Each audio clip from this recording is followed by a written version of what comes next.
Graduated with a degree in theater, and then I moved back in with my parents. Because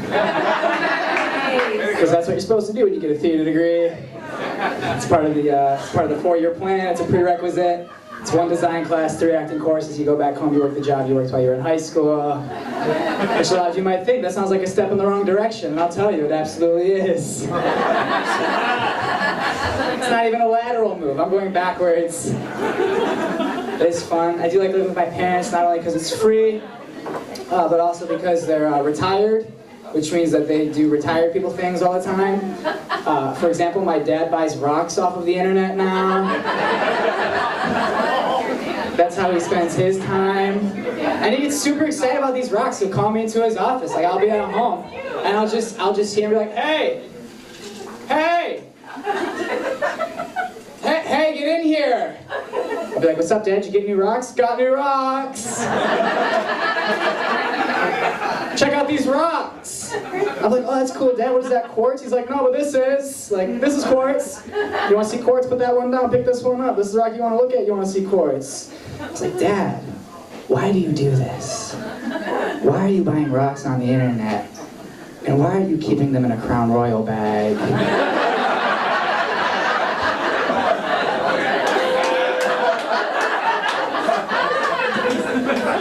He says, I like to hold them. I like how they feel in my hand. I like they're smooth. I like to grab a handful of them. I like to feel the weight in my hand. Also, they're shiny. I like shiny things, Sean. That's something my father said to me. I like shiny things. We're losing him. Or maybe we never had him. My dad likes to give me career advice. Recently he told me that I should get a stage name. We were driving in the car together, and after about 20 minutes of silence, apropos of nothing, he said, I don't think you should use your real name on stage.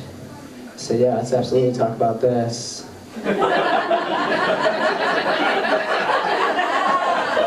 He said, I think you should use your middle name and your grandmother's maiden name.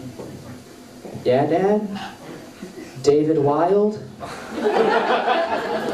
It's a good name if I want to fuck on camera.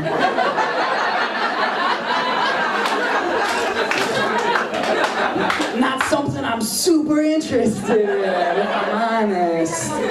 Don't think Mom would love that. Also, Wild is spelled W-I-L-D-E, so like, that E at the end really makes it porny. I like my name. I think Sean's a good name. I think Zorn is a good name. And my dad and I had a very a conversation recently that really brought us together. With Zorn, there are only a few names that rhyme with Zorn. You guys already know the main one. That guy in the back knows. He's good with rhymes. Good for you, sir. My dad and I were sitting together, and after a few years of high school, I finally had to ask. We were sitting together, and I said, Dad? And he said, yeah. I said, did they call you Horny Zorny in high school too? And he said, yeah. And I said, good. It's good that we have that, Dad. No, but I like my name. I think Sean's a good name. I spell it S-E-A-N, which is a very easy name to pronounce, but when people see it written down, they have no idea what they're looking at. And I experience this frequently. I wear a name tag to work because, you know, we're super successful. And people will come up to me, and they'll be like, excuse me, scene? And I'll be like, no, that's not it. Why don't you take another swing at the alphabet? Because that's not how this sequence of letters works. Another customer has come up to me before and said, excuse me, Shane? I was like, let's talk over here. What's your process? It's flawed. Let's talk about how flawed your process is. I don't know, Foot-Down Phonics is still a thing. Maybe you can find one at a garage sale. You need it. Buy it. It'll work for you. Finally, another customer came up to me. This joke's not over. He said, excuse me, Seon? I said, Sí, mi nombre es Sam. Bienvenido a CJ Barrymore's, el mercado de videojuegos. Theater major, Spanish minor, everybody. CJ Barrymore is the daytime, nighttime, fun time place. I work in the arcade.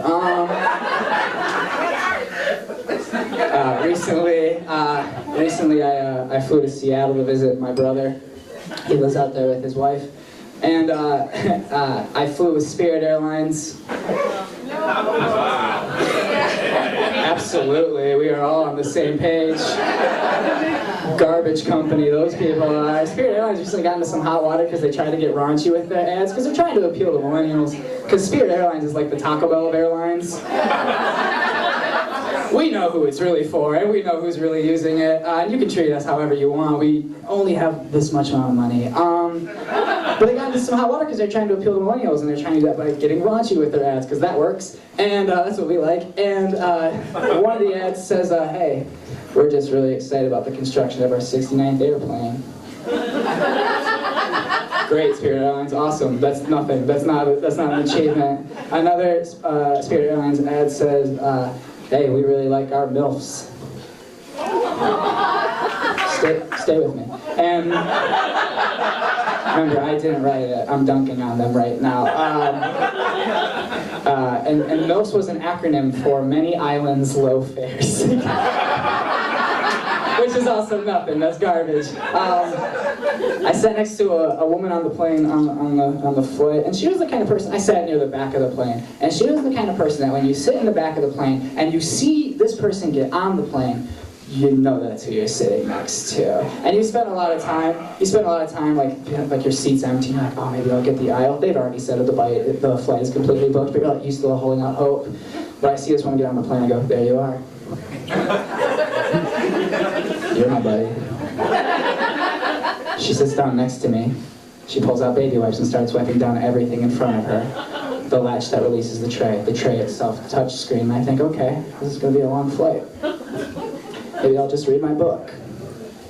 We haven't even taken off yet. I'm reading my book. She taps me on the shoulder. I look at her, and she is now wearing a full medical mask. And this woman looks me in the eye and says to me, I'm not sick. I'm just being careful. One time I caught meningitis on an airplane. And I said, cool. Cool that you told me that.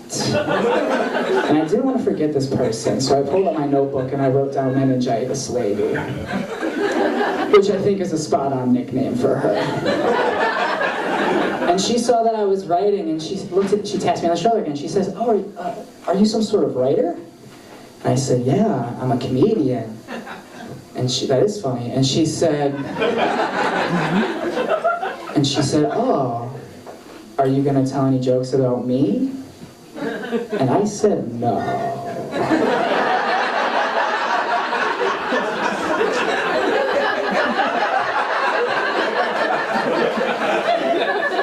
And she looked at me, and I looked at her, and both of us silently acknowledged the fact that we both knew that I just lied to her.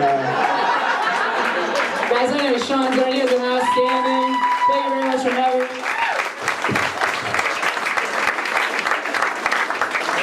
Keep it going for Sean. Let him hear it. One more time.